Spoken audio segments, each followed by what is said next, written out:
Hello, everyone, and welcome out to The Good, the Bad, and the Geeky, a podcast where I sit down with some of my friends in the local Columbus, Ohio theater, film, and improv scene and talk a bunch of geeky stuff. Some of it good, some of it bad, but all of it definitely geeky.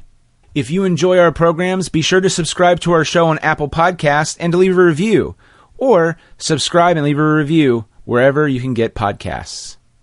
Support for this podcast comes from our lovely backers on Kickstarter, like Ashley Carlson, for example. And Ashley, I actually know. She is someone I grew up with, and we worked together at a pizza place. But I first met her and really met her she was this cute girl that worked at the grocery store and in my hometown. And there was like 3 people that I would go in to kind of talk to. Where I enjoyed talking to if I was there. And always a highlight for me was if I would run into Ashley. And to me, it was always about trying to make her laugh. And I think I did a good job at that. And so Ashley, thank you very much. And we appreciate your support. Our official sponsor of the show is Audible. With over 200,000 titles to choose from, get 1 audiobook and 2 Audible originals each month included with your trial, even once your trial ends and normal membership begins. How rad is that? Best part is you own your library, meaning you keep the books even if you cancel with Audible. Plus, you get easy exchanges. So, don't love a book? Swap it out for free anytime.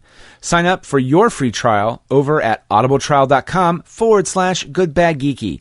Download the Audible app and start enjoying your new audiobook.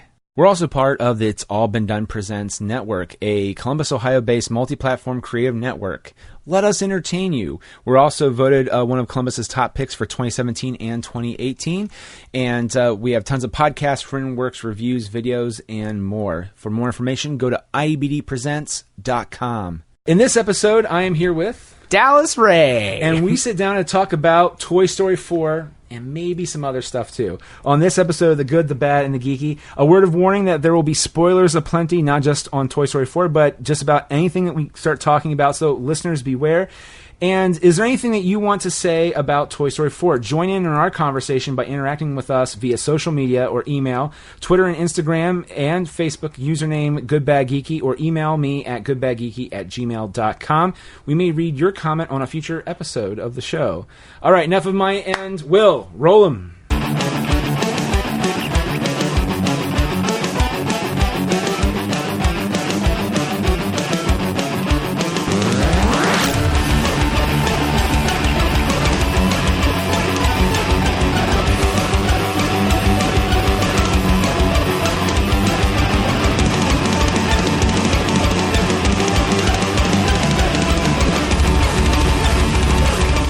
Hello, Dallas. It's so nice to have you on. I'm so glad to finally be back. I know. It's so good.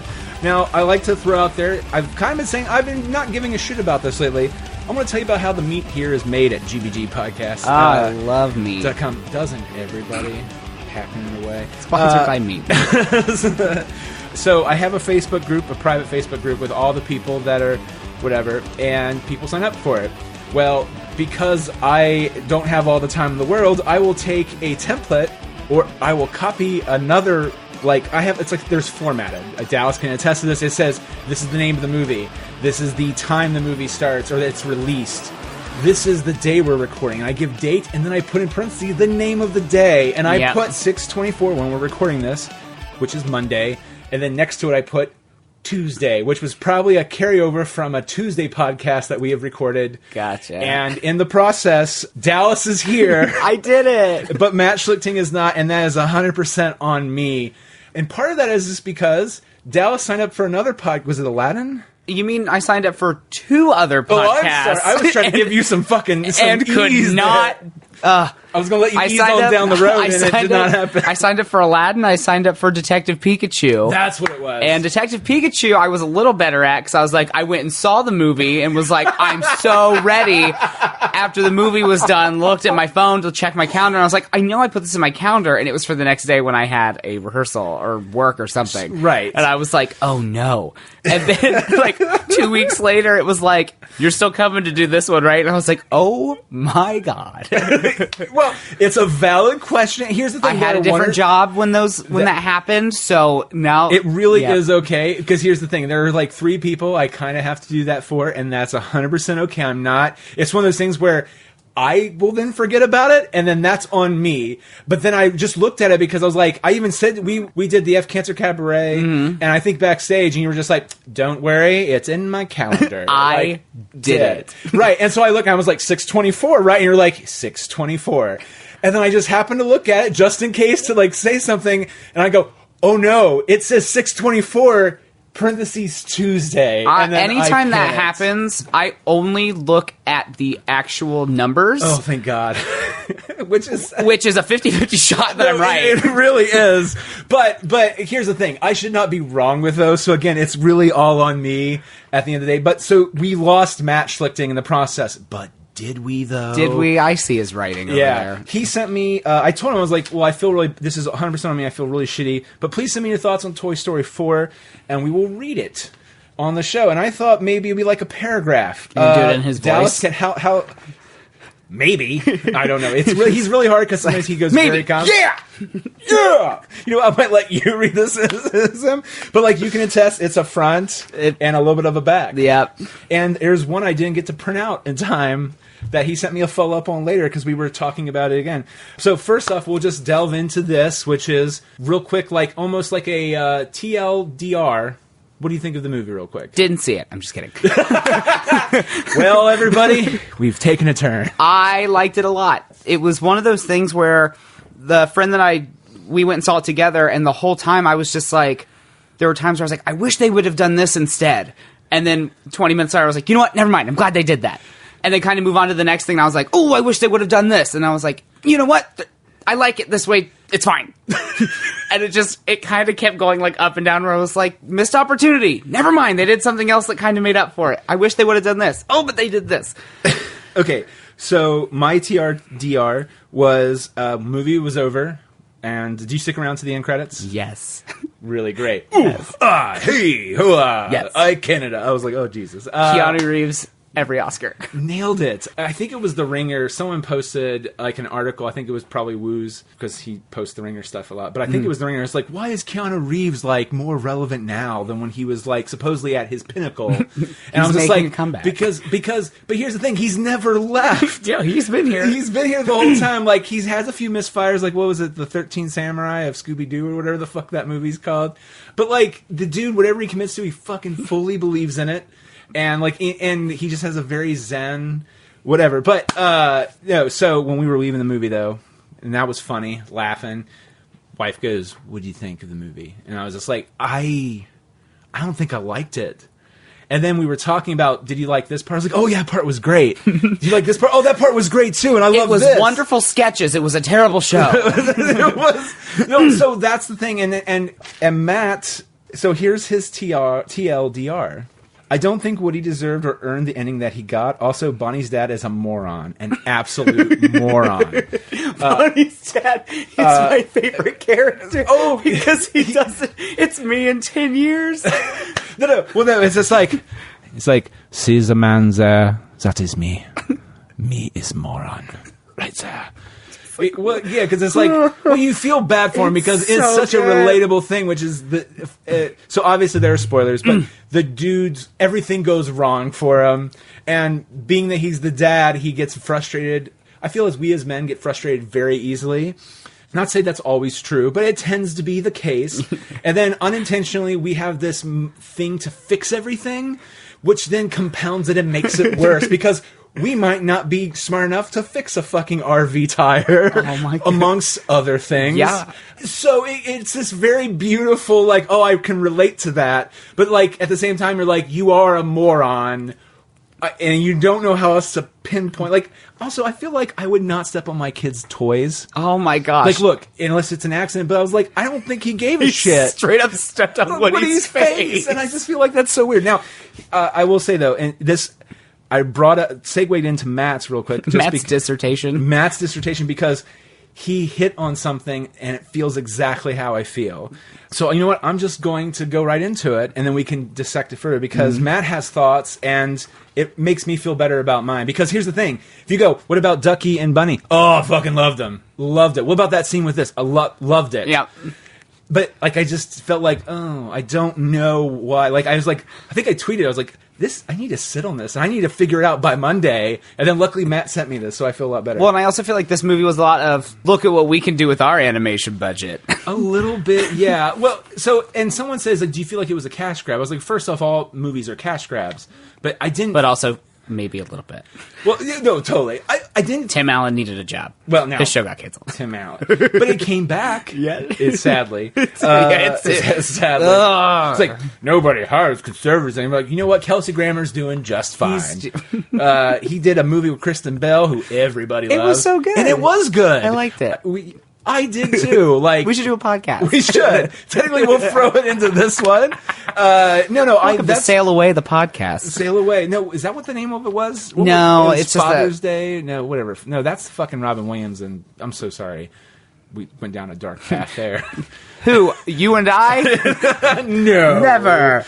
Oh, that's right. I said I would let you read, and you get to read this live, a live reading, and if you can't throw some Mattisms in there, fantastic. Where am I starting? You start from the right top? At the very top. Okay. Thoughts on Toy Story? I didn't like it.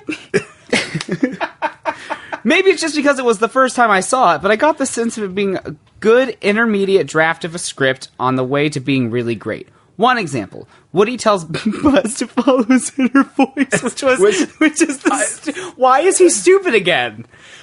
Okay, no, I was like, is he that stupid? I thought, like, he's not the smartest. Like, Woody is way smarter than him, but like, I felt like that's like Toy Story 1 stupid. Yeah, he completely, because then it was like, which one was it where he talks about? It must have been the second where he talks about the schmoes instead of s'mores, and I was like, aha, he doesn't understand. And then that bit was done. Right. And then it came back in the third one a tiny bit, and this one it was just Derp Buzz again, and he only hit the red button. No. Again, we've hit a nerve, people. No, continue. Okay, sorry. No, it's okay. It's a valid concern. Woody tells Buzz to follow his inner voice, and we get the game quotes of Buzz running around tapping his buttons. It says buttons. It was one button to figure out what to do. Fun, great, whatever. But Woody ultimately surrenders his inner voice via the voice box to Gabby, who, as a result, is discarding hers. She felt like she needed to be fixed in order to be accepted by Harmony, but of course, we all knew she never was going to be. I called that as soon as it happened. Oh yeah, but here's the thing: was your audience packed? By the way, no, it wasn't packed. But a family of roughly 20. Oh. I'm sorry, I assume they're family. It was a gaggle of 20, and it was like 17. It was 17 word. Kids, and they all sat. We sat in the very back row, and they sat in the row right in front of us. And I was like, if any of them cry, I'm going to swear at a movie theater. It's going to be bad. But they were okay. No, ours did that collective groan. Like, and here's things like, I know it's coming. Yeah. And then I was like, oh, but Bonnie will love her. And I was like, and that's what I thought it was going to go. And it started to. Yeah. Like, this is what you were talking about. It's going to go here, but then it zigs instead of zagging. And I'm like, cool. But like, I was just legitimately, like, when they dropped her, everybody in the audience, and even me, was just like, oh. I like, just straight up did like a Family Feud buzzer. I was like, you should have known better than to be an antagonist in a Toy Story movie. I think she's the only antagonist that doesn't get a comeuppance, really. Yeah. Which I guess is cool. No. All right. Am I continuing? Yes, sir. You are continuing. Why doesn't she give Woody his voice back at this point? Okay, sorry. No. Isn't it a bitter ending for Gabby if she returns back to the way she was, quote, born, with the faulty voice, and is ultimately accepted exactly the way she is at the carnival? If you really want to go over-the-top Disney corn with it, you can even make it so the carnival girl has the lisp and goes, "Oh, you're like me," when she pulls the string. Right, except it's not really a lisp. I can't imagine. I can't pull a string going, "You are just like me." Well, that's it's going a very bad path. We need to be careful. That's the end of it. But that's why I was like, no. I understand that she didn't have a lisp. It was bad. And that's all we're going to say. I understood, yeah. Okay. That's going down too far dark of a path for even me to... Yeah. Yep. All right. Instead, we're stuck with this lingering bitter taste. Gabby needed to coerce Woody into surrendering something of his own in order to fix herself and therefore be acceptable. Like, she literally cornered him and emotionally manipulated him, which was the most terrifying thing of all. I thought she was going to kill him. I did too. I thought she was straight up going to stab him. And I was like, I didn't come to see Child's Play. That's another topic. Let's see. She literally cornered him, emotionally manipulated him into a major organ transplant, leaving him permanently disfigured. Which, yeah, because then I was like, and he gets back to body, and she's just like, what? But she didn't play with him anyway. Which was a super... So, I think this is something else that bugs me a little bit, which is Toy Story 3 ended... Toy Story 3 ended on this kind of very bittersweet, happy note. Mm-hmm. But then 4 was just like, all those fears you had when that movie ended? They fucking real. And which is like Woody or Buzz, one of them will not be the toy that they were for Andy. Yep. And it's sadly Woody, and it's really, it's heart-wrenching. And like, I know you've told me you've not seen all the Star Wars, or you have at this point. I've not. You've not. So I'm not going to really spoil it too much, but Last Jedi is very divisive between all the fans. It's it creates a lot of problems within the community and makes noises like that. And legitimately, it's because, and I felt kind of the same way, but I was like, no, I love this movie. I want to see it again. And some of it is just because they did stuff that you didn't know you wanted to see happen, at least for me. And I'm not going to go into it too much, but I kind of felt like that's kind of what was happening here. But the only problem is, like, I didn't want to see that, though. Like, it's like, and here's the thing: Woody does have a happy ending. He does. He does. They all kind of do. They all kind of do. Yeah. He gets the love of his life, Bo Peep. Which, I'm sorry, the first few trailers, I totally called that she was the bad guy.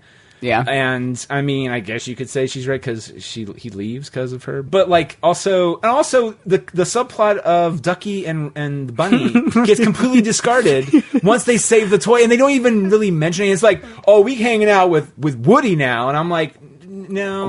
Why? Okay. Right. It's like, I thought you wanted to. I get it. It probably feels very good, but I don't think you want to be free. I think you want to be held by a little girl with or without a lisp, optional. A lisp, optional. Optional.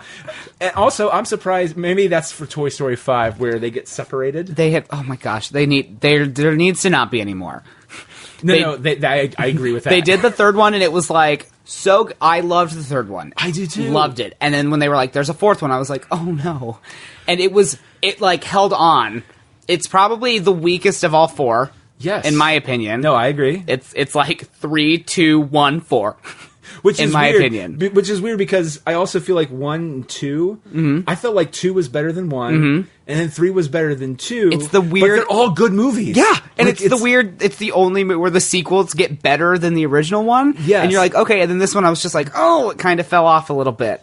Right, but which is funny because, again, if you look at if I would tell you this is a story for Toy Story 4, like I verbally tell you this, or I put it down on like little bullet points on paper, you'd probably go like, oh, that sounds rad. I want to see that. And this is where I think like Matt nailed this, is like it feels like it's a first draft or a second draft, and it's not really fully cooked yet. Yeah. Which is sad because it is still good. Yeah. It just it's very unfulfilling when you are watching it. And I think like even at the end of Last Jedi, to compare it back a little bit, I walked away feeling like, oh, that sucked. Some shitty things happened. But I felt very fulfilled by the movie. I know a lot of people don't agree with that statement, but it's the same thing here. It's just like, I did not feel fulfilled. And and like, look, I don't mind sad endings. Matter of fact, I really hate that they didn't go full sad ending on Wall-E. Yeah. Okay, so I don't know if you've heard my theory on this, which is, okay, they show at the end of Wall-E, he gets the new chip in and he does the whole thing, but like Eve kisses him and he doesn't really come back right away. It takes like another second for him to reboot his soul. But then they show the credits and they show the human race evolving and getting back and cleaning the earth, and Wall-E and Eve are there every step of the way. And then it ends with that beautiful, painting, like Monet painting of them walking together holding hands. And I was like, why not just show them like Wall-E relearning to live life again and fall in love with Eve? Like, show that through that. I don't want this Christ metaphor, at least that way. Like, have it suck. Like, make the Disney movie sad. Well, but here's and here's the thing too, man. And I hate that I say that because I'm listening to one of my episodes. Here's the thing, man. All right, man. I don't know why. Do you need a Mountain Dew, some Cheetos? Do you want me to turn off the lights? Yeah, man, because I'm like a code monkey, man, you know? I want to just like eat some Cheetos and Mountain Dew, bro. Oh my gosh. Well, I became a code monkey and a bro. A bro monkey. I don't even know where I was going with this. Where are we? I blacked out for a second. We've inceptioned and we completely re-inceptioned ourselves. And where was I going with that? Wall-E. I fucking cried in that movie. And I just felt like it decided to go safe. Like Jim, who does Radio Hour, he's just like, I can't get emotional in those movies because I know it's going to have a happy ending. I thought you were telling me like Jim, who does Red. I was like, Nick, I know. No. I forgot. Sorry. It's like for the listeners. It's like, oh yeah. For you at home. Jim does Radio Hour. It's all been on radiohour.com, which Dallas and I are a part of. But like he told me when he's like, I don't cry at kids' movies because I know it's going to have a happy ending. And I was like, for me, bold statement. It's a bold move, Cotton. Let's see if it pays off for me in the end. But here's the thing: like it doesn't end. I know too. It's probably going to have the happy ending, but Wall-E especially is one of those movies. The first 20 minutes, there's no dialogue. And then when you think it's going to, again, it's one of those, I've been saying this a lot lately, right before it goes right, it turns left. And you're just not expecting that of how it turns up. And then it keeps doing that throughout the rest of the movie. And so there, for a split second, I go, I think that, I say you, he did. I say you, he did. And there's a part of me like, would I like him and Eve? I was like, but wouldn't that be great that Eve has to show him how to love? And I was just like, I felt like that was discussed, and someone was like, no. We're Disney, and we're distributing that. You can't do that. And he's just like, you're right, Disney. And then it's very depressing. Yeah. So in the same way here, it kind of feels like they just, I don't know, they could have gone further with it, and they just didn't. And it feels very, very stressed by this movie. See, I was super excited at first because as soon as the moment they were like, an antique shop, I was like, no, get out of there.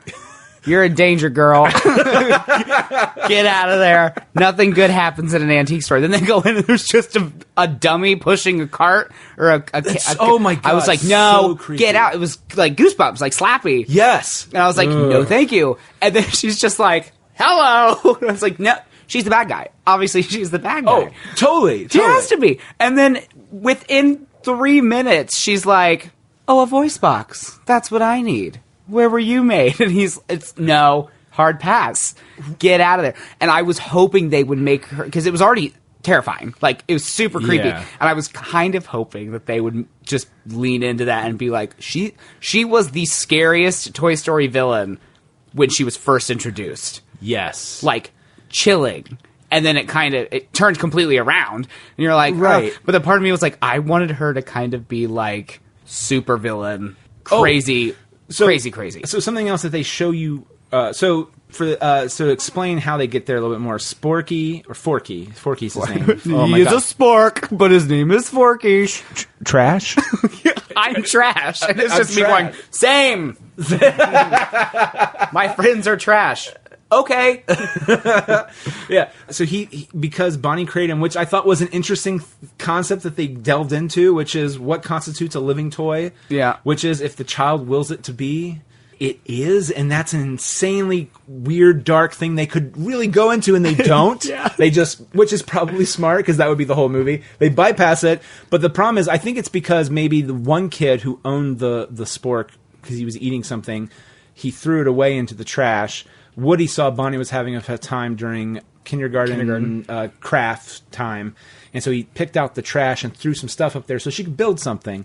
And then she creates her favorite toy, which is Forky. And she writes her name on his sticks. Oh, that's which is like part of the magic. Right. So now I just write my name on everything. Dow Lass. And everyone's like, would you stop? It's like, no, this car is mine now. I wrote my name on its tires. That was good because you could get any car you want. Or, no. But now, here's the thing. Would the car come alive like in Cars, or would it be like Herbie the Love Bug?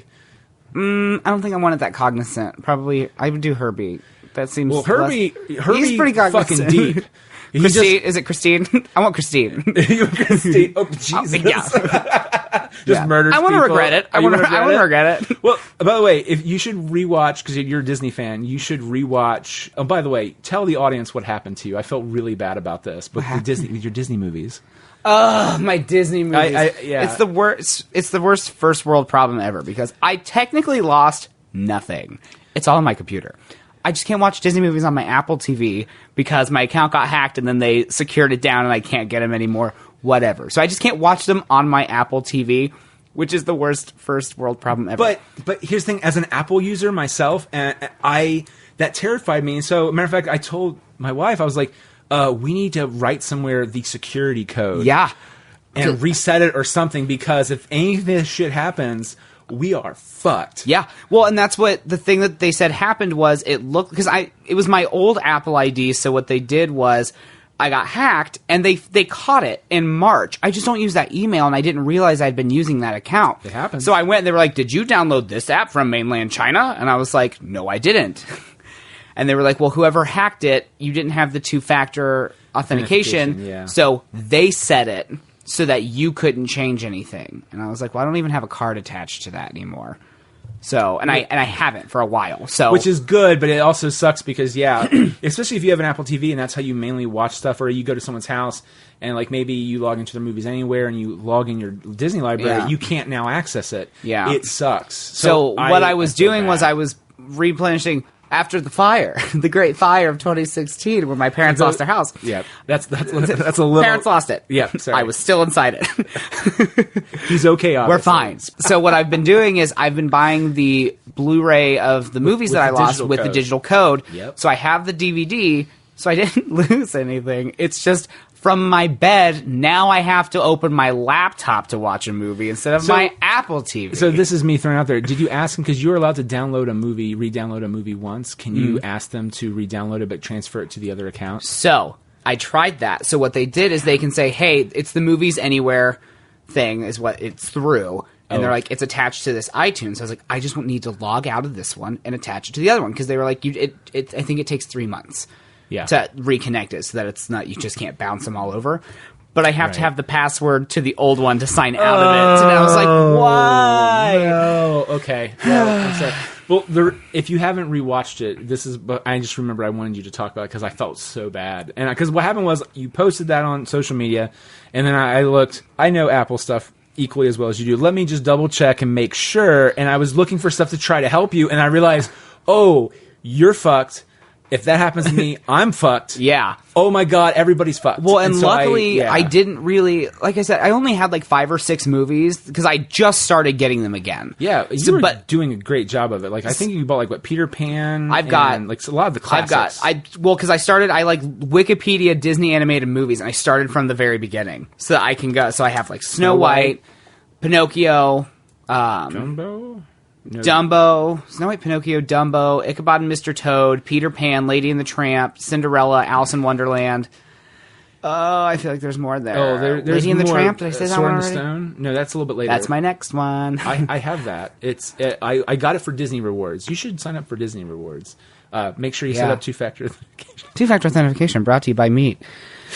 No, but the thing that's got me started on that weird little tangent of Disney stuff. What do I need to watch? Herbie the Love Bug, the original. The Lindsay Lohan one? No. Fully Loaded? Fuck that movie. Fuck Lindsay that Lohan. Horrible movie with, God love him, Michael Keaton. Oh. Yeah, that was back when he wasn't. I said that like he was dead. He's fine. But here's the thing. A lot of people thought he was. Because he wasn't doing a lot of stuff then. Yeah. And then he showed up in that movie, and I remember there was buzz that people were like, oh my God, Michael Keaton's still around. And then the movie tanked. And then it's like, nothing about Michael Keaton, and then he did Birdman, and it's like, oh my god, Michael Keaton was always there. No shit, Sherlock. Anyway, He was just like God. He's there the whole time. the original Herbie the Love Bug, that the car tries to kill itself in a Disney movie. That's he goes to the incredible. bridge, and the I forget the name of the Did guy. it like honk sad, or was like meep meep? A little bit.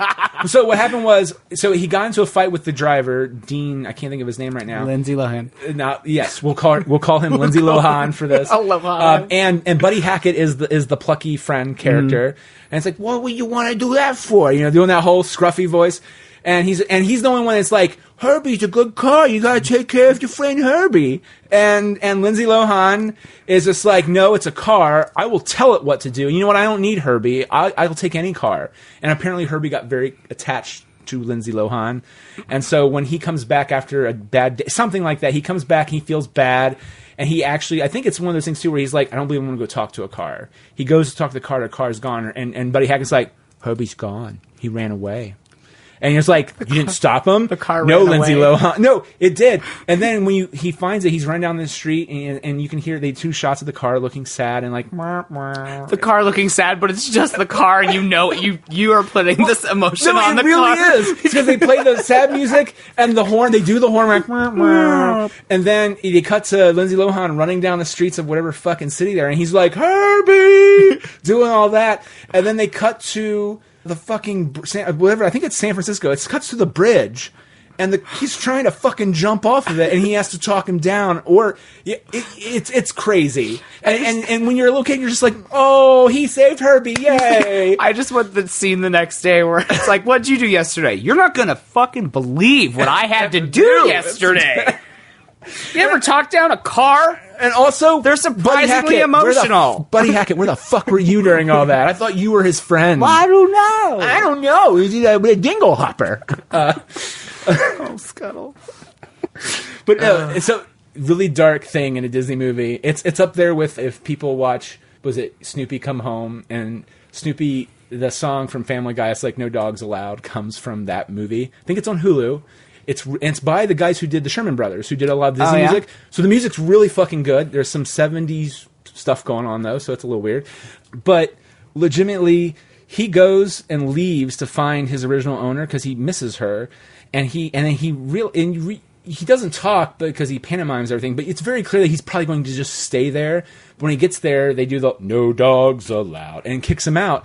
And so then he comes back, and I feel like the line is from Charlie Brown, Snoopy, you came back because you missed me and you loved me. And it's like, no, he had nowhere else to go. And it's really fucking depressing. And as an adult, you just go, damn, Charlie Brown, this shit's deep. Jeez, Charlie Brown. Jeez, Charlie Brown. That's actually a line of dialogue in some Peanuts thing. Just a voiceover going, damn, Charlie Brown. It's a different movie. It is. This relates somehow to Toy Story 4.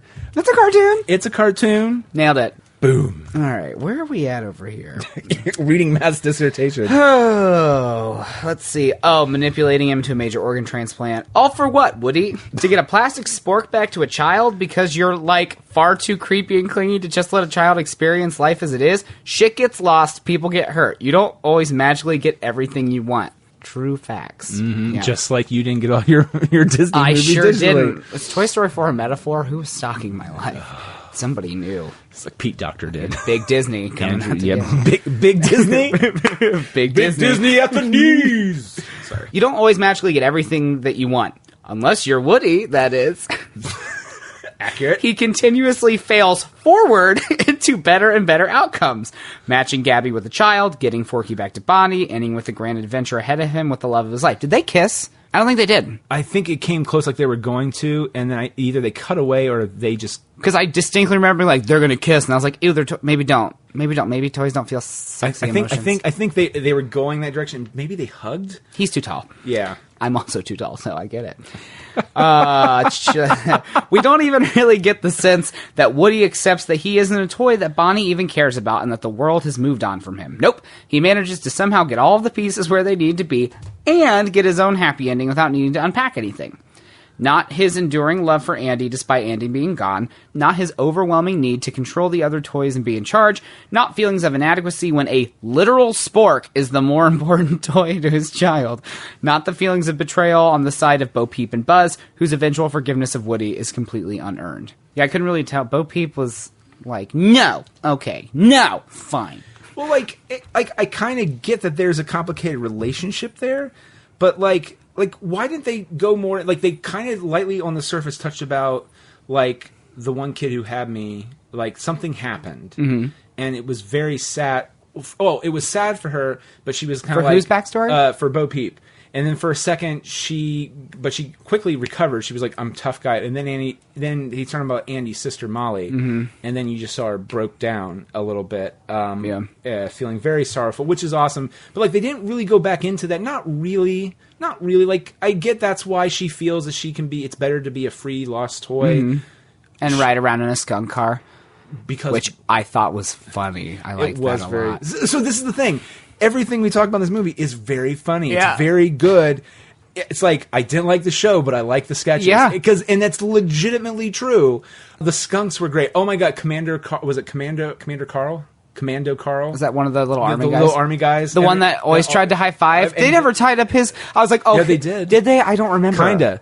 It was in the end credits when they do, instead of when Boom came out and did, instead of the Pixar logo, when he, hoo, hey, ha, yeah, and then the little guy comes out with a five, and he's like, all right, mister, and he high fives him, and it's kind of the best you get.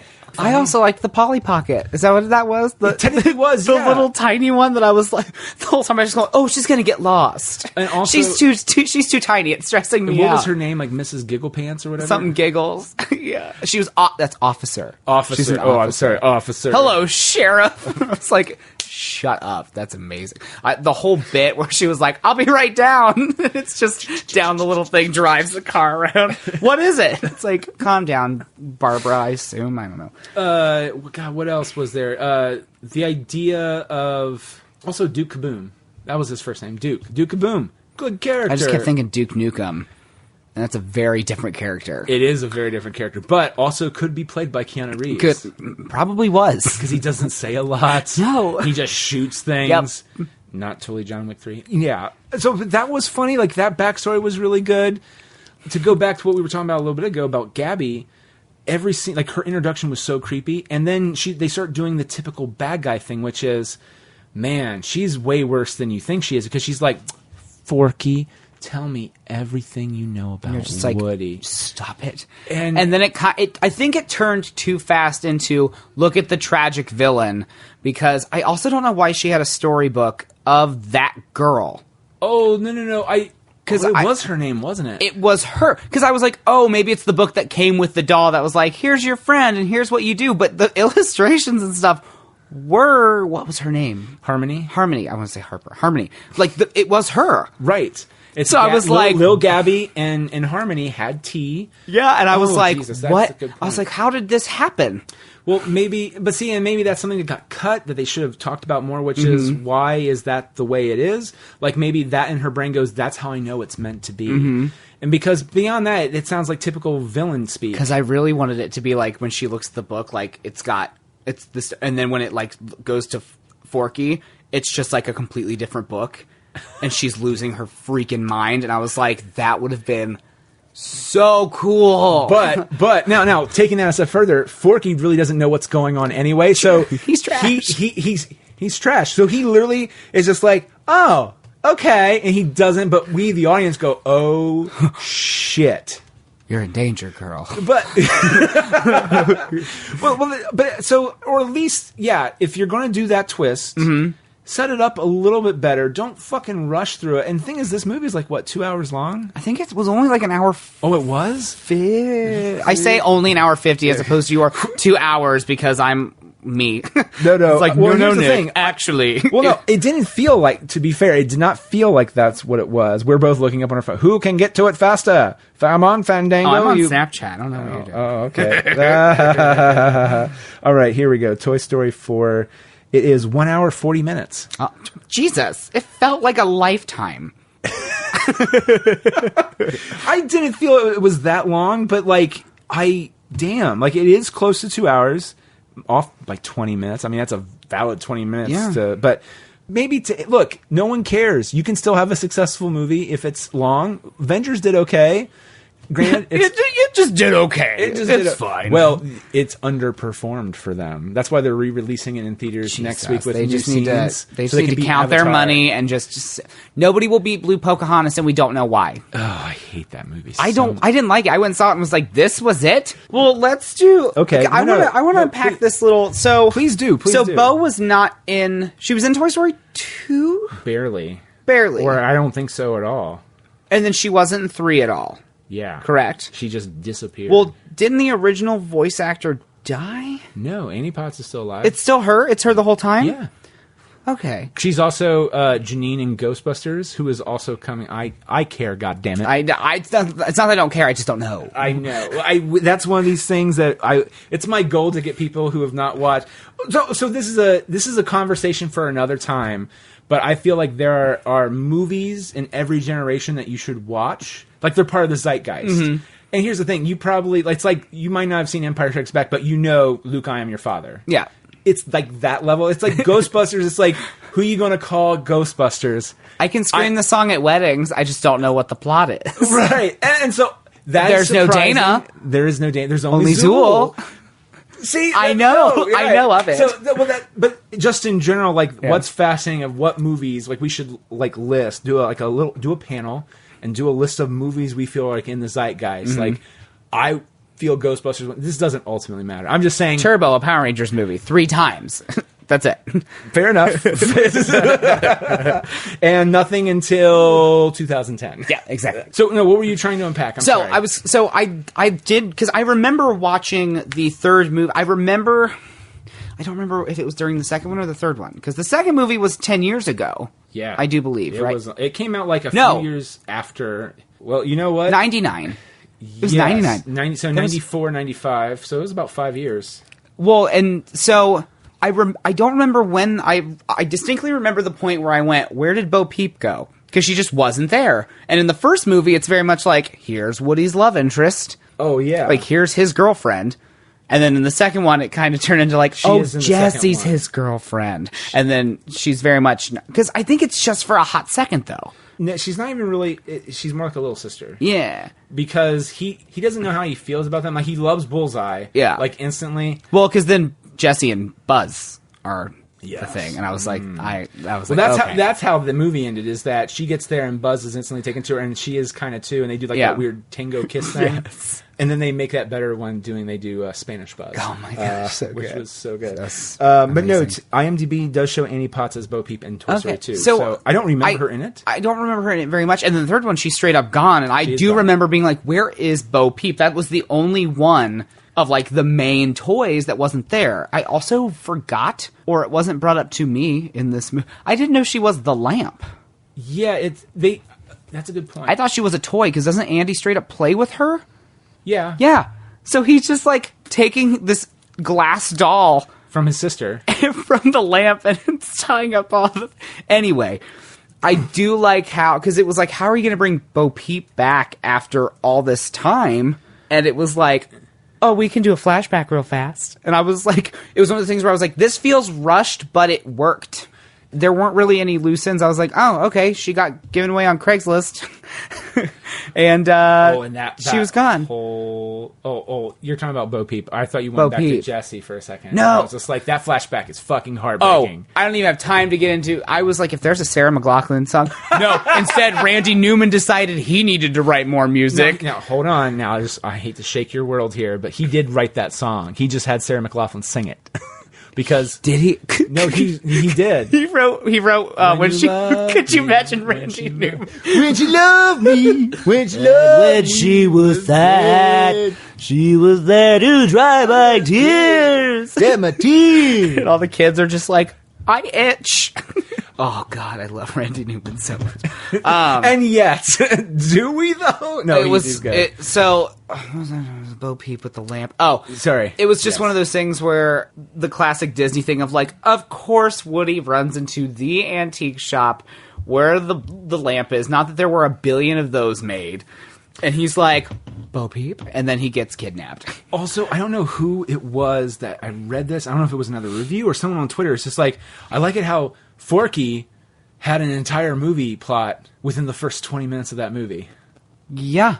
Like, I feel like Woody trying to tell Buzz he's a toy or talk to Forky. I'm like, why not have that be a plot that through the whole thing, maybe? Like, just legitimately, because... I don't know, you'd feel more something for Forky, because I really didn't give, like, was Forky funny? Yes. Did I care about Forky? No. Except for just him going in the background, I'm trash. It's like, I feel it. Yeah. Also, pick me up. Can you pick me up? Can you pick me up? Can you pick me up? No. Why? Can you pick me up? This is very much... Yeah, and like, yeah. I feel like someone, like, wouldn't that have been great if Buzz instead was the one that's like, maybe trash is, because they're also trying to, I feel like they're setting up like Buzz is going to be the new ringleader with his new bride Jessie, because Jessie was the one that went to school with Bonnie or whatever. Yeah. Or that's the thing, they didn't really go into that. Woody broke in the last time. Did Jessie break in? Yeah. So does that mean Jessie's going down that path? And then it's like another fucking toy that becomes like that's where my brain went, and it was so depressing. I just wanted end credit scenes where it's like there's only 3 toys left, and it's just Ham being like, she made a new toy, and it's just like a half-eaten popsicle that's like, kill me. And that did kind of happen when they pulled out. Why? Knifey the wifey. Knifey the wifey. And she's just like, why am I alive? And he's just like, I don't know. Again, so this is the thing. So good. So good. And then, but like, yeah. You just feel, yeah. By the way, we got distracted. What were you trying to say about Bo Peep? I just thought it was a neat, they did it.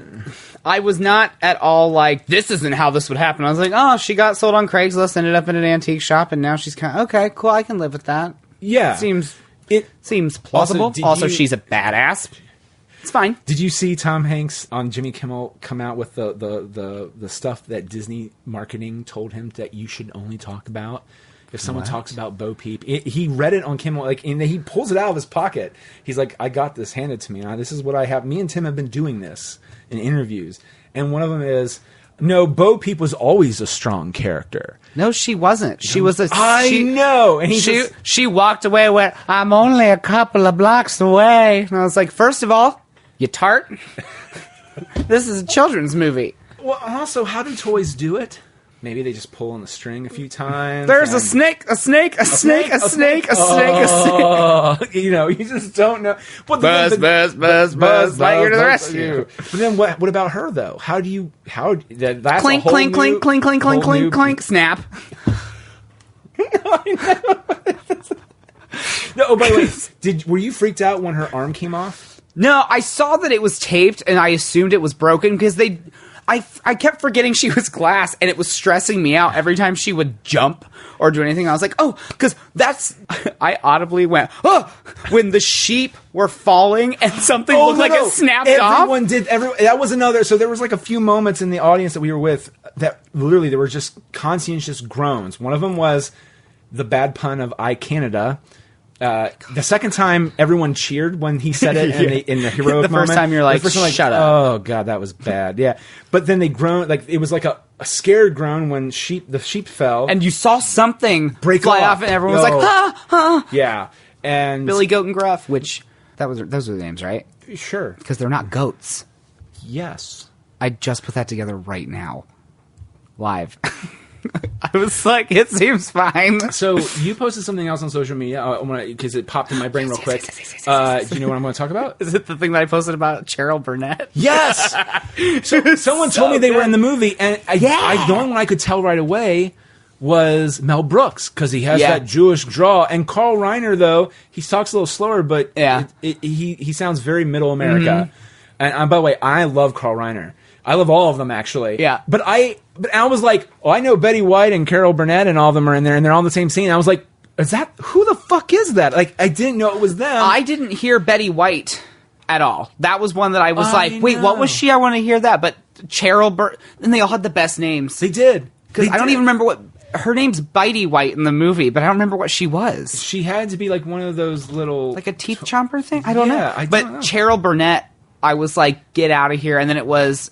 Melephant Brooks. Melephant Brooks, and what was Bitey White Carl Rhinoceros. Right. Oh, so that was right. There was. Oh, I think the Bitey might have been the lion, maybe. Because when they're like little like squeezable, there's the lion, the elephant, and okay. So that was awesome. Again, another really awesome little thing they did. Cheryl Burnett, shut up. That's so good. They should have just released this as 1,700 Disney shorts, and it would have been like, yes. It's exactly like Secret Life of Pets 2, what you just said. Mm-hmm. Let's just go back to Matt's notes real fast. Yeah, let's just go back to that. Man. Okay, let's see. We don't like Woody. If Matt's, I'm reading it as him. If this is coming off particularly harsh, it's because it's written. I enjoyed the movie, but didn't like it. If that makes sense. Exactly. Mm-hmm. I didn't feel like a story that needed. I didn't feel like it was a story that needed to be told. Or rather, the story that they found needed to deal with more mature and complicated themes than a G-rated kids movie would have allowed. Yeah. A little bit. Yeah. It was kind of dark for a couple of things. Mm-hmm. Oh, yeah. I mean, also, this is the other thing. All the adults fucking hated those puppets. Yeah. The dummies. Yeah. The kids in my theater were eating it up. Like, when they showed up, he was like, huh? And he turned his head. Like, cut to me in the back going, no! Yeah, everyone did that. Everyone's like, oh, like that. And you just hear like one or three of the kids go, silly dog. Sit down, Tommy. I have an episode of Goosebumps for you. Oh my God. And the movie. Dolls wrecked me for like a good 8 years of my life because of Child's Play. Haven't seen the new one. Nope. I've heard wonderful things. I've heard indifferent things. Yeah. I've heard it. Oh, so remakes. You watched Disney Channel when you were younger. Do you remember The Mouse and His Child? Mouse and His Child. It's about a little wind-up. It looked very similar. There's a little wind-up toy of mouse. They're like facing each other, and they're like little tin men. It sounds familiar. There's a rat that is. Dark, scary, creepy. Dark. Ooh. Fucking dark. Like they technically die, and all this other horrible stuff happens to them on top of that because they kind of come back like they're half broken, half alive. It's a good, like, why? Here's the thing. My memory of it is terrifying. I want to watch it again, but it's hard to find because it was like a Canada movie. Yeah. That it's like Brave Little Toaster. It's like, let's throw it on the Disney Channel a lot. And then, except for they owned that movie, so they can do whatever with it. Was it this movie where there was a part where it got a little dark there? Was that this movie? What was I just watching where they did that? I feel like it was this movie, Toy Story 4. Yeah. Where it was like definitely fourth wall. I feel like it was Buzz. Got a little dark there. I don't remember now. The part of this movie that made me cackle, just me going, was when they were like, "How are we going to get the key?" I have an idea. And they're just sitting on the shelf. And they just attack the old lady. Incredible. And then it kept going, and I was like, I'm not mad. No. And then the one where they like go to her house. It's so weird. Right, and you're just like, what the fuck am they do the jump scare with the carnival guy where he peeks over and you just see their eyes and then they jump. I was like, oh, okay. And then I was like, oh, this is them going, oh, look how much we had to animate for this movie. The best animation in this movie was when she had that sticky hand and there was fuzz attached to it. And I was like, get out of here. Yeah, because you would always get them, and they literally within the first second, because there's open dust the package everywhere. And they're like, I'm dirty. Right? And you hate... Well, I did. I fucking hated that, because it wouldn't be as sticky, and you would try to... And you'd stick it to the wall, and then it would leave stuff on the wall, and you're like, Mom, it wasn't me. I'm having flashbacks. Okay. It's probably best he did write this. Yes, it's always something to go back to. We need notes notes every time. All right. Key and Peele were great as Bunny and Ducky. Tony Hale's Forky was about as wonderful as you can imagine. Performances aside, though, it never really clicked for me. Bunny and Ducky didn't have to be there, right? They could have not been honestly, in the movie, and they really... It was just for the names. Oh, while I'm thinking about it, as a writer, to me, the whole payoff to the whole key bit, which is where they're standing there, it's like, how did you get the key? Oh my gosh! And he just drops the key right in front of him. That had to be something where I feel like, and if not, then God love them for it. but I feel like as a writer, they got probably a group of people who storyboarded and wrote that out got stuck. And then some random dude came in from like, whether it be Ed Catmull or whoever, fucking John Lasseter or whoever, just fucking walked in and was like, just put the key down. Just put the key down there. Like there's a little cup right there. It was so good. And there was like, oh! And it was one of those things where I was like, if that happened in another movie, I might have been like, mad. What? Really? Yeah. But it worked in this one because it also, every Toy Story movie, I'm like, all these characters are written down. Like, this ensemble is so big now. Yeah. And they don't just add, like in Toy Story 2, it was a really good, they introduced Jesse, the prospector, Bullseye. Zurg. Yeah. And that was kind of it in terms of, like, but then they were like, we're spending the whole movie on them and Woody. Then when it got to the third one, we're like, it's a daycare. You're like, this is a lot of people.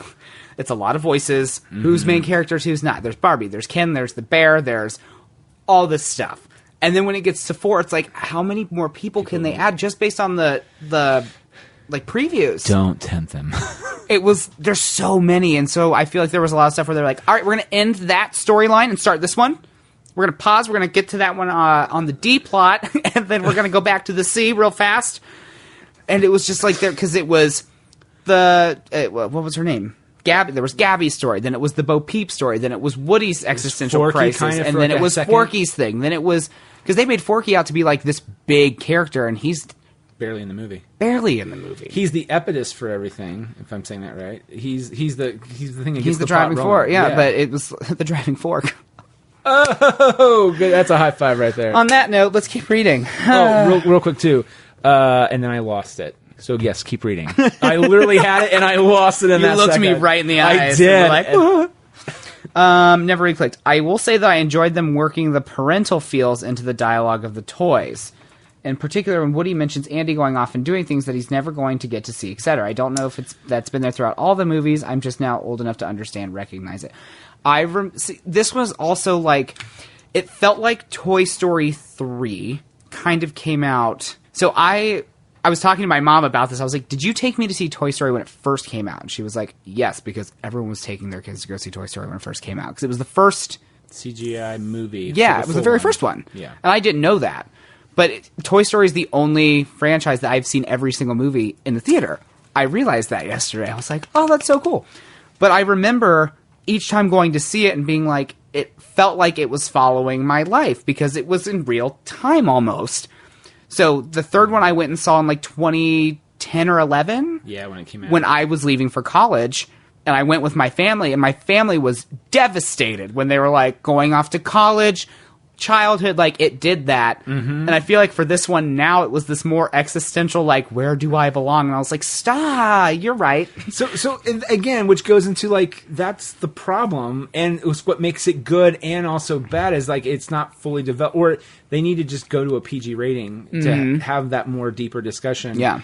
Add those extra 20 minutes in. Yeah. It's just something. Like, there's something missing. And that's why I feel like there's something missing, and but it feels like it's one of those things where I can enjoy it as a 26-year-old and be like, I understand what they're doing completely. And a 5-year-old can go see it and understand what's happening, but like the parts that are the other things. So now that you say that, maybe that's part of my problem is they dumbed it down too much so the kids could follow it. Yeah. And there's a part of me as an adult, us as an adult, where it's just like, no, don't dumb it down. Don't just... You almost killed them in the last movie? Yo, Jesus. You can do it. That wrecked everybody. Oh, everybody. Nightmare fuel. Yes. Literal nightmare fuel. And if you watch the show Lost, they did that really sad, like, when someone dies in Lost music, they did the one where... And it's devastating because Woody looks at Buzz, and because Buzz is like, Woody, what's the plan? Like, it's all in a look. Beautiful animation. And then Woody's just like... And you just know it's gonna. We're done. It hurts. It hurt. And I was like, they could, and I thought they were gonna do that again with this movie with a little bit of. I thought they were gonna, and I was like, I was hoping that they wouldn't because they can't achieve that again. Yeah. Like, there's nothing. Well, they could, and they would probably get away with it because they're Pixar. Yeah, but we would be bitching about it. The younger generation would have been like, oh. It's so sad, and we would have been like, no, they did that already. We were kind of expecting it. Right. And for this one, it was a lot... This one it was a lot more existential in terms of, like, physical, like, we might be dying soon. It was more of like, where do I So this popped in my head real quick too.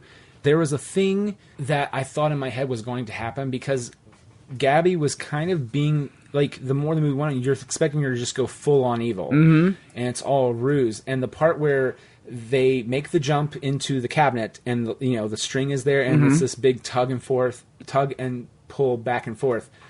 I thought she was going to, because she's porcelain too. I thought she was going to fall and crack her face, and then be scary, and just be scary, and then she's like, "I want to kill all of them."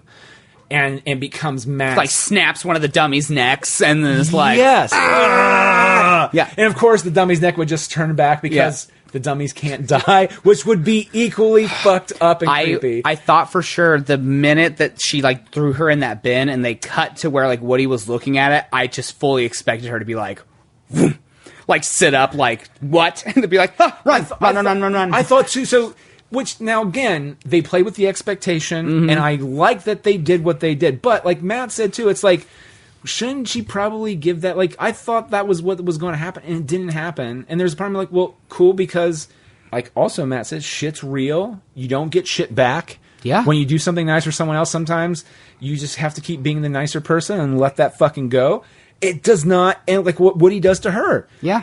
And he never once mentions it again because, they're trying to condense this down really quick, which is his new calling in life with his love of his life by his side. Well, fucking yippee. Yeah. But just a little bit more time. Well, and I feel like they put such a nice bow on Toy Story 3 where it was like, this is their new life. And they even played with it just enough at the end of the movie where it was like, look, they're settling in, they're happy, lights down. And then this one, it was like, Toy Story 4, and you're like, okay, let's see how this goes. Here's the thing. I think Tom Hanks was like, I don't want to do this anymore, and Tim Allen was like, I need the money. I will always do this. Code, I need the money. And they're like, well, we need to write Tom Hanks out because we just can't keep hiring his brother to do the TV specials. Yeah, which he's actually not bad. Yeah, but have you played Kingdom Hearts 3? Is that the newest one? The newest one. They do Pixar movies in them. Oh. They do Monsters Incorporated and Toy Story. Oh, that's cool. And, like, legitimately, I have a good ear for voice. I'm a voice chaser, too. I will sit there and be like, that's fucking Rob Paulson. That's Maurice LaMarche. I can tell that's John DiMaggio, Billy West. I can call out the names. I was like, is that fucking Tim Allen? Is that Tim Allen? I think it's Tim Allen. Oh, my God. Well, now, Woody, that's either Tom or it's his brother. Yeah, that's what he did, which is very nice of Tom Hanks, by the way. Yes. And kind of cool. Yeah. But like, and then same thing with Billy Crystal and John Goodman. It's like, is that them? Because it sounds exactly like them, and it's not. That's nuts. It's so good. And so I thought, well, they could just hire Tom Hanks' brother, but maybe he doesn't want to do that anymore. Like, wouldn't that be nice of Tom? What the fuck, bro? Tom. Can you hear me, Tom? Just be like, Tom, just give it credit to your brother and let him just keep voicing the character. You can also, so it's been, the first one came out in what, 95? 94, 95. So I was like 2 or 3. It's a long enough time. You can hear how old they all are now. Isn't that weird? Like, when Woody spoke in this one, I was like, oh, Tom Hanks. He's his age. It's such a weird thing to listen to an actor age. Like, if you listen to Bugs Bunny from Mel Blanc in, like, Who Framed Roger Rabbit, which is one of the last times he did Daffy and all those characters, and you listen to, like, early Bugs, it's a very weird thing. It sounds like Bugs. It's cool. It is, but it feels a little off, but it's not. You can tell that there's some aging going on Something's there. different. What is that? Really creepy is if you watch Mark Hamill do the Joker, and because it's a little more higher, but you listen to it now, it's graggly, like scruffy, like his voice is. Mark Hamill. Oh, I love Mark Hamill. So and Toy Story 4, it relates to what's the... He said, also my theater collectively groaned at Yes, I Canada, which somehow sailed beyond the bad toy marketing satire target and just landed into a field of nope. This was the best thing I have ever seen written in a long time. Yeah. I was like, was he also there with the Pope of Nope? Because that's my favorite thing. The Pope of Nope. Yeah, the whole Duke Kaboom thing. Again, it was one of those characters that didn't have to be there. They could have very easily have just been like, look, it's a toy that shoots a motorcycle. But it was like, and just let's put get Woody on Keanu top in of there. it. Yeah. Yeah, I bet you anything. They wanted to work with Keanu. They didn't know how to do it. Well, actually, I think someone said in the interview, like, he actually started posing once they told him, like, in the interview, the dinner, because when you're big enough, you just have dinner with the person. And he started posing in the restaurant or wherever they were at. He actually started posing because he's like, I want to really get into the, like, I want to actually pose. Of course and, he does. And you're just like, God, getting professional. God damn it, Keanu Reeves. Why are you so good? Yeah, and his whole, what was his kid's name? That French kid's name? The French, oh my God, what was that kid's name? Quickly. I'm going to look. We're going to look. Rajon. This is for you, Rajon. Oh my God. So good. And just the thing of like, yeah, of course it's not as good as the commercial makes it look. Yeah. Obviously. That's how we all were. Rajon. Combat Carls. Oh, also the weird joke about Jeff. It's a combat Carl. That's what those were? Yeah. Oh, that was in the first movie. Yeah. It was a callback. I was a mere child when it's cool. The big twist is that the guy who played, this is if you're more of a Rambo fan, Carl Weathers is the guy's name. That's who they named him after because they're big fans of Rocky. He plays Creed, Apollo Creed, the guy who dies, and then So they got him to finally, I think he didn't voice in the first one. They got him to actually voice all three in this one. Oh, because that's what they were named after. Because they're like, we can't use G.I. Joe for copyright purposes. Something like that. Combat Carl's what they strapped in the fireworks in the first one. Oh, that's so sad. It's a Combat Carl. Jeff Garland's Buttercup, the unicorn. Dad's going to jail. I was like, why is the dad? Why does he want the dad? I have a plan. Well, we just do that, and he goes to crime, and he goes to jail, and it's like, oh, the dad's totally going to jail. I'm like, the fuck is going on? Buttercup, stop it. Which, again, another thing that's really funny. The payoff was really good. And actually, didn't they do that technically 4 times with the payoff being that he actually got pulled over by the cops? Yeah, I think so. I think it was. Interesting, right? So the same thing with Ducky and Bunny going like, here's the plan, and they just keep showing them jumping the old lady. They do that 3 times, and then the payoff is the 4th time. That's an interesting. Usually the payoff's always in the 3rd. Yeah. Rule of threes can eat it. That's what I was saying. That's weird. Yeah. I also like how the underdog in this movie in terms of like big voice acting. Kristen Shaw has like the most lines out of any toy, any of the background toys. Oh yeah, it's like I have questions. I have all of them. I have all of the questions. Also, poor Timothy Dalton got introduced as Mr. Prickle Pants in the last one, and then he has like 2 good lines in this one. Bonnie Hunt had more lines than him. Which I love Bonnie Hunt. As a matter of fact, she was I think originally the lead in Monsters Incorporated. She was supposed to be more of a lead character. The character that does the intro at the beginning of the movie, where she's like, and you know why we do that? Yeah. And they kept her in that part because they rewrote the movie and that character kind of got whatever. And so then they just put her on Cars. Gotcha. So that way they kept her recording. And it was more popular than Monsters, Inc., I think. So I think they were fine. Which made me sad. I lived through the era of all of my little cousins being like, Lightning McQueen. Oh my God, get this. Bill Hader was Axel the Carney? Yeah, I saw. Are you on Wikipedia or IMDb? IMDb. There was one on. Patricia Arquette was the mom. Yep. And then Flea from. Was the Kaboom TV announcer. That's so cool. And then Jeff Pigeon, the animator, came back for the aliens, which. I also like that they kept Don Rickles. So, supposedly, I swear I read this somewhere, that this movie, they've been working on it since 2015, oh, yeah, 2016. They would have had He died in 2017. So there's an edit of the movie where he had a bigger part. Yeah, and they supposedly... Did Estelle Getty pass away too? Or the wife? Mrs. Potato Head? Yeah, in real life? No, I don't think so. So I wonder if it's just... it was just more of a tribute for him. Well, and it's one of those things, too, where... Again, it was like there's such an ensemble of characters now where it's even like, was it Wallace Shawn? Didn't have much in it. Oh, Rex. Didn't have much in it. Ratzenberger, is that his last name? Yeah, he had like 2 lines. He had like 2, and it was like, well, it gets to a point where it's like, well, they can't all have a plot point. They all kind of had their day in the first one. Yeah, and the second one. And then the second one, it was a little bit more. And then the third one, it was like, well, now we have a lot of new people. Michael Keaton. Well, where did he go in this one? Him and Barbie both. Jodie Benson, a.k.a. Ariel. Every Disney princess ever. They were both absent in this one. And I don't know if it's just because they needed to get... Again, they didn't need it, though. Ducky and Bunny. Which, by the way, they were they were so good. They will get their own spinoff. And if they'll not, have a Disney short. But will they, though? Because they're with Woody and Bo Peep. They'll probably release a short that's just like Ducky and Bunny... and they'll just be Showing them them. attacking people. It'll be something stupid because Jordan Peele needs more money. He's probably out by now. Don't you think he's doing a lot better than I feel Peele is? Peele's doing better than Keegan is. Yeah. Keegan-Michael Key.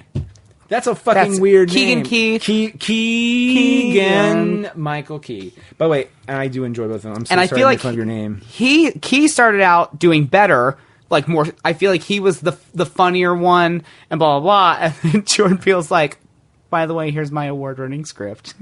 I'm gonna do it again. Also, look at me go. And have you seen any of Twilight Zone yet? No. The pilot with Kamal Najani, I've not seen it yet either. It's on YouTube for free, like the whole one. And I just really want to watch it because he writes so well. They both do, actually. My favorite character in the new Aladdin is, I'm going to say her name wrong, Nassim, the one from SNL, who played... Oh, she was on New Girl. Sure. Yes. Yes. But it was funny because she played... Do you remember the Real Housewives of Disney sketch on SNL? Yeah. She played Jasmine in that. I bet you anything that's how she got And cast it's so in that funny movie. because I just kept thinking... I was like, the kids don't make that correlation, but me, I was like, yeah, she was the one that was Pedrad. like... Yes. She was the... And the fact that they gave the genie a love story, I did like that.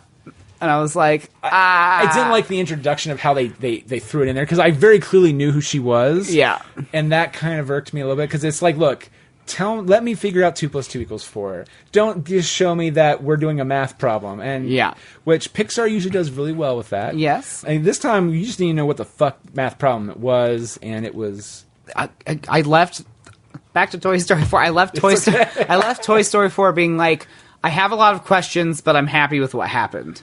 Yeah. Like, if we sit down and talk about it for 2 hours, we can tear it apart. Yes. But it was not a bad movie. So I guess that's the thing with more than the other movies I've seen, like Men in Black. If you listen to those episodes, we go into why they're very meh movies, and this is not a meh movie, but I still felt like it was a meh movie because if we talk about everything, we're like, that's so great, that was so funny, that was really good too. I like when they did this with Gabby and that, but then you're just like, I still feel weird. Was it worth it? Like, well, that's the thing is, like, I do feel like it was worth watching. Yeah, but I don't know if I'm in a weird place with it, and I don't know if I need to watch it again. I don't want to go watch it again, though. So that's the thing, too. I don't want to. I need somebody to go watch it and tell me that I want to meet somebody who loved it, and then be like, let's sit down and discuss why you're wrong. But then maybe we'll get something out of it. Well, we can talk about that on Aladdin, because Aladdin. Al or Din, how about Aladdin? And the other thing for Aladdin, I just kept going, I want there to be the Jafar Cobra. I want Jafar to be a snake. Like, turn into that freaking snake. He was so bad. The actor was so bad. He was so miscast. And I remember when the trailer came, I was like, hot Jafar, way hotter than Aladdin. And I'm like, at the end of the day, I was like, no, Aladdin I thought Aladdin was good. I know you may not agree with that. It's not just because he could dance. I was like, he won me over by the end. Abu and Iago were my favorite, so... Oh, and they wasted Iago. They sure did. I did love when they turned him into a giant monster. Which, again, kind of cool. Yeah. But, like, now, here's the thing, though. If you have to go giant cobra versus Iago, what are you going to take? I wanted him to be a giant snake, and then I wanted her trapped in an hourglass thing. And I was like, it might be a little too sex-slavey for live action. But is it? But I remember getting to the point where I was like, oh, this is where the third act is happening. And I was like, oh, this is a bummer. And even the Cave of Wonders was kind of disappointing. Well, they jumped into that way too fast. It was so fast. Which is so weird, because I feel like that movie was also like an hour and a half, or an hour 45 minutes. Like 3 lifetimes. Christ came back and then was gone again. Like, the Shroud of Turin has been found a third time. All right, so let's just wrap this up because we're just on the Aladdin podcast or the Toy Story. That's right. Toy Story 4, aka I actually might put this in the credits. Toy Story 4, aka Dallas Aladdin. catches up. Woo! Yeah. Any final thoughts on this? I mean, I feel like we've. Yep, that's all Matt said was, I don't think Woody deserved or earned the ending he got. Also, Bonnie's dad's a moron, an absolute moron, which he's right. I feel like that's a good place to... I agree. Yeah. I remember this now, I pictured the entire time that RV is, like, jerking around, I just picture Bonnie flying around the back. Yes, because they can't show that because child endangerment. And all of the toys just like the toys wouldn't be flying all over, and just like Bonnie smacking of a window. Yeah, sorry, that's it. No. Please be sure to support our guest for this episode, Dallas Ray. You can do that by checking the show notes or by checking out The Dallas Show at URL. YouTube.com/The Dallas Show. The second season drops in August. Woo! That's awesome. I'm so excited. So yeah, check that out. And I don't know how to properly end this part of the segment, so good times. Get out of here without cheese! You're a creep! Go away! We're having a good time until you start up, cheapers! Go have some coffee with cream or something! Because I'll tell you something! This is a happy place!